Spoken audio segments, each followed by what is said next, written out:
everybody. Hello, I'm Marissa, and this is Rosie Beds. that's me. Welcome to Fancy Lady Talks. Come for the biz. Stay for the brains.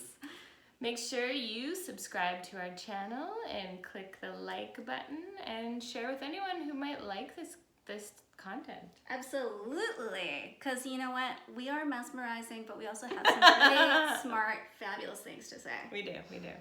So what are we talking about today, Marissa? Well, this is the third video in our 3-part series Yep. about boundaries. Boundaries. So boundaries aren't very fun, we know that. Bill. But this part is fun. Yeah. Because Because we're going to talk about sex and boundaries. Boundaries in the bedroom. boundaries in the bedroom. No, not those kinds of boundaries. Could be those types of boundaries. You need to actually talk about these types of boundaries in order to have those types of boundaries. That's true. That's true. so true. So, boundaries in the bedroom. Okay, so let's get started. Yeah. So first of all, you know what? Talk about boundaries in the bedroom happens outside of the bedroom. Come on. Seriously. That doesn't seem fun. I know, it seems boring, doesn't it? Even boundaries in the bedroom, everybody's like, boo, da, da, da. Why don't we like boundaries in the bedroom, do you think? Because we want everything to happen spontaneously. Oh, that's true. We have this, version that everything should just go, with the flow when we're having sex. Totally. We should be swept off our feet. We shouldn't even consciously think about it. Just suddenly we're making love and everything's amazing. And people should just know what we want. Oh, and know what we like, because how are they our perfect lover if they don't know exactly what we like, even though they've never touched our body before? Come on. Come on. If it's meant to be, they'll just know. Exactly. No, guys, and no. So if you want to have a really good time in the bedroom, and I do. I do too. Right? I want to, and I also have a really good time in the bedroom. And I'd like to make sure my partner also has a good time. Exactly. You need to have this conversation before you go into the bedroom with that partner. So you need to sit down at a coffee date, and I actually talk about, I believe we should talk about sex fairly early on in our dating. Right, I think we talked about this in another one of our videos. When did we say was a good time to talk about sex? Like date number 2. Yeah. Because you need to there's some things that need to be clarified early on.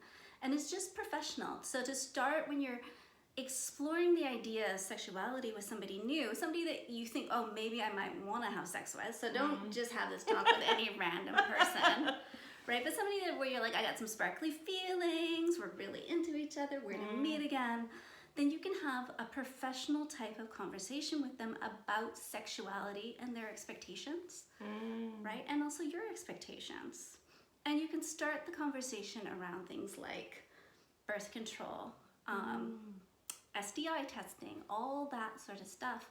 And you're going to get it out of the way right at the beginning, so both of you know what is expected of each other before you're going to engage intimately. I like that. So making the conversation about sex non-sexual.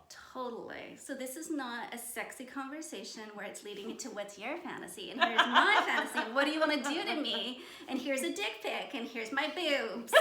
No, come on. That comes later. You can do all that juicy stuff later. This conversation is a practical conversation about sexuality that is not sexual. Right? And it's really about gaining information from your partner and giving them information about you. Yeah. So I think, consent, and would you talk about hard no's at that point, or would you wait for that conversation? I would feel it out. Yeah.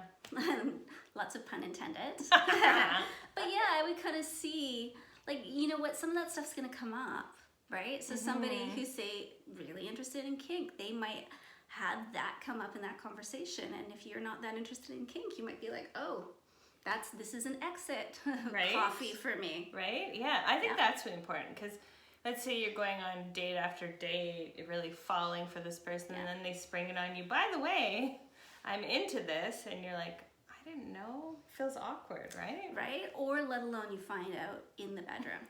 So I'm going to share with you a very intimate scenario, because this is a great story. Okay. And I haven't shared it. Have I heard this story? I don't think you have. Oh, I'm excited. So back in the day, when I was wild and footloose and fancy free and would take people home after shows across Canada, across North America, anywhere really, I took this gentleman home, or actually he took me home.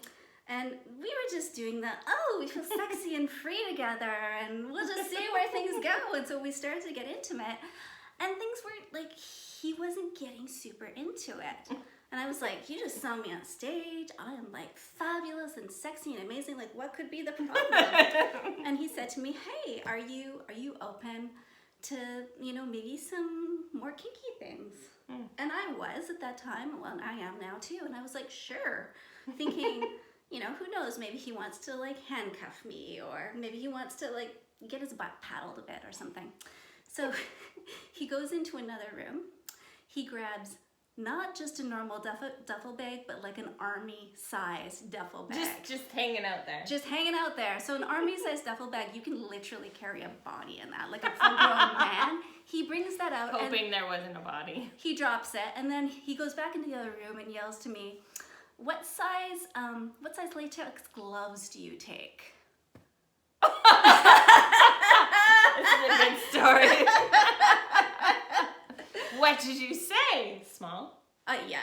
I said, size small, and I had a little gulp, and I was like, oh. And so he came back into the room, and it turned out he was into very extreme butt stuff. Sounds like it. Very extreme butt stuff for me to do to him. And I am not really into extreme butt stuff either way. Unless, you know, in my pro-dom days, I certainly did my fair share of extreme butt stuff, but people paid me for that. Different story. So this is an example of where had he and I had a conversation, because neither of us ended up having a very fulfilling sexual encounter with each other. Right? Would have been kind of awkward. It was pretty awkward. Because he wasn't into the vanilla sex that I thought we were gonna have. And I wasn't into the extreme butt stuff sex he was hoping we were gonna have. So did you just have to kind of negotiate as you went along, or? No, it just didn't work. Yeah. It didn't work because we hadn't had any communication. We had communication about STIs and birth control, but nothing else, right? About what our pleasure was gonna be, what we were interested in. So, or even whether we would consent to even talking about more extreme stuff. That makes sense. So we ended up both being kind of like, okay, well. Oh well, that's boring. Over. Bye. I was just kind of like, after, like, we kind of had cursory sex that was a bit disappointing for both of us. And then I was like, can you just take me to my friend's house? Thanks. And that was the end of that. And this is what can happen. And the moral of the story is, talk and set some fucking boundaries. The thing is, if you're carrying around a duffel bag and you're asking about the size of latex gloves, maybe that should be a conversation that person should be initiating, right? You think? You know what you think? But that's also, a big assumption to me. It's a big assumption, but also, you know, I also had responsibility to also have a conversation that I'm not into extreme butt sports. I think he had some really high hopes. He did have some high hopes, for sure. So what do? How does this work? So you've got your cursory conversation about sexuality before things get hot and heavy, right? Where you're just kind of laying the groundwork, talking about sexuality in general. And this gives you a really good feeling as to whether the person, so if he and I had that conversation, I would start to get a good feeling about whether he and I were actually a sexual match. And I probably would have known right in that conversation. Definitely. Oh, we're not. Like, that's not going to work. What really gets him off is not what gets me off, right? And we could have actually, he was lovely. Like, he was still super sweet. We could have maybe just become friends rather than had a really awkward sexual situation.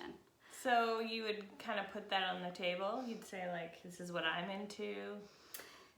I don't know if you'd say exactly that, but even in that cursory conversation about sexuality, you know, like I tell people, I'm a burlesque performer, I'm a tantrika, I'm a sexologist.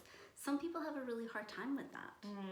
Some people are really scared about what that looks like in real life. It might be a little intimidating, right? It's a no for some people. I tell people that I'm, you know, go look me up on the internet. You can see my politics. You can see the fact that I'm naked a lot on the internet. Do you have a problem with that? Exactly. Yeah. Some people really do.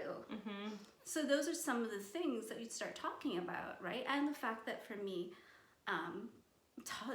being well versed in consent culture and, you know, the ability to communicate about it is super important. Right, and I think like even if you're well versed in consent culture, there can still be things that happen if you're not like continuing this conversation. Like for me, I was dating someone who was well versed in consent culture, aka using the verbiage of consent culture to kind of act like they were engaging in consensual behaviors, but in reality they were quite coercive in a really passive aggressive way, which you know, I didn't really realize till later when I was like, why was I always so uncomfortable with this person? And you know, now thinking back, I could have had some checkpoints along the way, but I thought, oh, we had that consent conversation once, right? So that should be enough. And so I didn't think about like, oh, I should be checking it out all the time. Like, actually, I don't really like that. Or no, that's not okay. Consent continues, right? And it's a big process. So you have that, you know, the conversation we were just talking about, so very simple business type conversation. You get to the point where you're gonna want to be intimate, you know, for sure. Yeah. You have a deeper conversation, right? And this is where definitely you're talking about like, you know, when have people been tested for STIs and, you know, condom usage and birth control, all that sort of stuff. But then you also start talking about what is it that you like? What are you into? What am I into? What are hard no's? You know what was really important to me once I started thinking about this was talking about what does having sex mean to me, right? Yes. So this is what it means to me. So knowing that, I need you to actually be available to me after sex. I need you to be available to talk to. I need you to check in with me. Yeah. I need us to like have some time where we're hanging out afterwards. So, you know, if that's what sex means to me, and I had this happen where that, you know, I was like, that's what sex means to me, and the other person like had no regard for any of those things, like that doesn't work.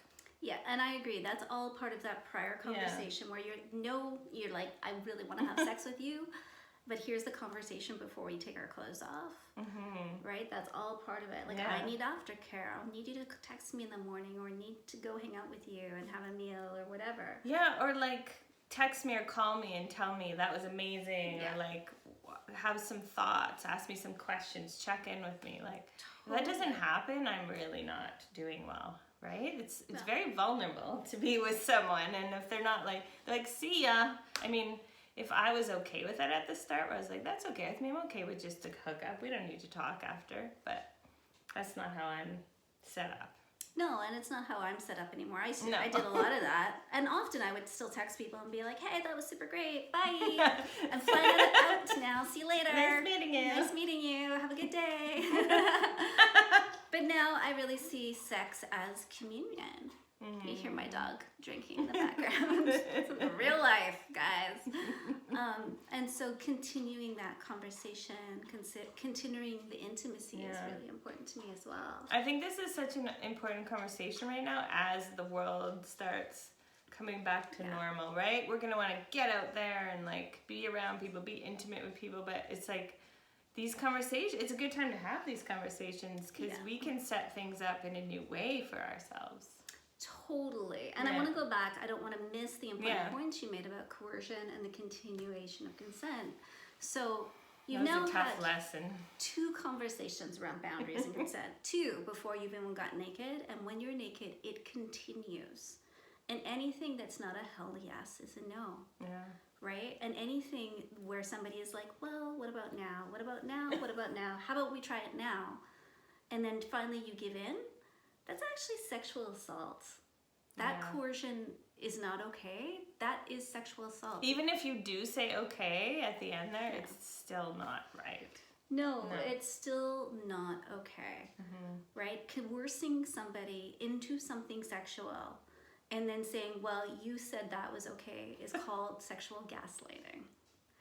Right? Ooh, that's a new term. Sexual gaslighting. I might have just coined that term. I'm sure I didn't. But you like it. How about that? But you do like it. But you said okay, and then you were into it. But it seemed like you're really into it. Yeah. Yeah, no. And that has to do with everything. So that has to do with, you know, you've asked somebody to use a condom, and then they try to coerce you to take it off so that they can take it off. And eventually you just give in, and you're like, well, yeah, I guess you can take it off. And then you enjoy having sex with them. no, that's still not okay. No, or else like the person keeps bringing up this one thing over and over and over again. Yeah. That they want you to do, and like finally you're just like, okay, fine, I'll go along with that. That's just not right. That's not okay. No. That's coercion. Even if you are maybe like, well, maybe, Yeah. and they keep asking you, that's not appropriate, right? Like we're all adults here. We can all make our own choices. Where it's like, if we really want to do something, we'll say like, yeah, I'm really into that. Totally. And that's where it needs to be a hell yes. And I think that's where also a lot of these things need to be decided before you go into the bedroom. Makes so much sense. And then really stop and think about what's going to happen if you change the dynamic while you're in the sexual situation. Because when we are in a heightened sexual feeling that heightened sexual arousal, we're actually in a place of intoxication. I'm like, what's that word? We're intoxicated. We actually can't make rational decisions. Yeah, so that removes really our ability to make a sound decision at that time. Totally. What do you have some sort of ideas around things that really aren't appropriate to share in that first sort of boundary conversation? Like what shouldn't we be sharing, do you think? In the very, very first? Okay, so now we're jumping back. So we've been sexy, we're talking about consent, now we're jumping back to the first conversation. I would say you're not getting into fantasies. Yeah, that's a good idea. You're not going to get into anything that's sexually titillating in the first conversation. Like I said, you don't want to get into like, oh, now we're having a sexy conversation where we're both feeling aroused. That's right. Right, that's the second conversation is that. The first is just laying the groundwork, right? Just to kind of even see like, oh, are we going to actually even be compatible enough to go on the next date and start to explore whether we even want to be intimate. Yeah. I think too, not sharing your sexual trauma. Yeah. Don't share that. That's a piece that's for you to keep until that person proves themselves to be trustworthy. Absolutely. So that would be some time probably, deep into the relationship. There's a few things that you may have to share early on. So, like a trigger that's... Exactly. Yeah. If you have a physical trigger from trauma, like I do have a physical trigger from trauma that I have to share usually the first time I make love with somebody because it's not unusual for it to come up. Yeah. Like it's a part of my body that can get touched often, but in a sexual scenario can trigger me.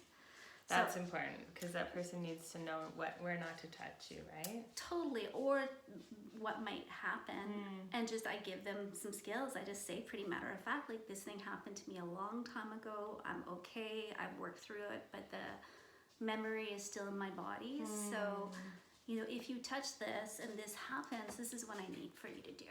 And I need you to know that I'm totally okay. It's not a big deal. This is what we're going to need to do. And partners are super receptive and quite lovely to that. But I also don't go deeply into that trauma. I don't explain the whole scenario. Well, I tell them why. I have to tell them why. But I don't go into like the emotion of the trauma, right? If somebody's going to know the emotion of the trauma and the full effect of what I've experienced is going to be much later in the relationship. That makes sense. Yeah. Well, I really like the idea of continuing the consent conversation. Checking in often. Like, how was that for you? Was there something that we should follow up on? Like, continuing to have professional conversations, non-sexual conversations about sex throughout the relationship, right? And in the bedroom. So when you're making love, right, the person who's giving the pleasure has about 35% responsibility to check in and to be like, hey, how's this going? This is after they've already got consent to give that pleasure. They've got a hell yes. And then they're going to be like, hey, how are you feeling? How's it going? Do you like that? Oh, it seems like you really like it. And you, the person who's getting the pleasure, you have a 65% responsibility to be like, ooh, that feels good. Or I need you to move just like that. Or this pillow under my head is bugging me. Can I move it? Right? So you're going to continue that conversation actually while you're making love. That makes sense. And it can be super sexy and hot. At first, people are like, right? They feel weird, but then it becomes part of your sex talk, and it's super sexy. And then yes, you finish making love. Maybe you're having a cuddle, you're having some food, whatever. You're gonna talk again. How was that for you? Did you like when I did that? Totally. Yeah. I love that part. Or this would have actually been really cool. Or I actually next time would be open to exploring this and this. I didn't think, you know, with you, I think maybe I'd be open to going in this direction. Yeah. Right? I mean, what I'm liking about this conversation is boundaries around sex. It's around what you are, you know, inviting in and what you're liking and also what you're saying no to, right? It's both, just like any other boundary situation, right? So. Totally. It's absolutely both. It is continual conversation. You know, more than anything, boundaries around sex need to be continually talked about, and they are different from time to time. So true. So, and with different people, there's different boundaries, right? And different, like we said, throughout the night. So at one point in the night, you might be like, I'm into extreme butt stuff. And then later in the night, you're like, hell no. I'm tired. Get that massive butt plug out of me. I just ate a bunch of Mexican food. That's a different conversation. Don't do that before you have sex and you have butt stuff. No. Okay, that was great. We'll leave you with that. We will leave you with that visual. Yeah, set boundaries, continue to set boundaries. Coercion is not cool. No. You can't talk people into things around sex. That's called sexual assault. And don't do sexual gaslighting. A new term by Rosie Betts. Don't do sexual gaslighting, right? How about just like enjoy the pleasure of your partner and show up with your like beautiful highest self. Yeah. Show up with a lot of consent, a lot of openness. Yeah. And be met by that. Expect to be met by that. And thanks for watching. And thanks, guys. Oh, and have some things to say. Some fancy yes, that's things right. to say. Don't forget. So there's a free gift. If you just look down, go grab it. Where, free down gift. here? Down there. Okay. Boop. You just have to like poop and you can get it. And there is also, oh yeah, we did 3 videos in this series. This is the 3rd. So why don't you, if you haven't seen the second one, you can head back or you can head back to the first boundaries video. That's right. And stay tuned for our next 3-part series where we talk about critiques of the different dating programs that are out there. Can't wait to talk about that. Where we're gonna get bitchy and shit talk some crazy shit that's going out there in the dating world. Can't wait. Can't wait. Okay, bye. Love you. Love you.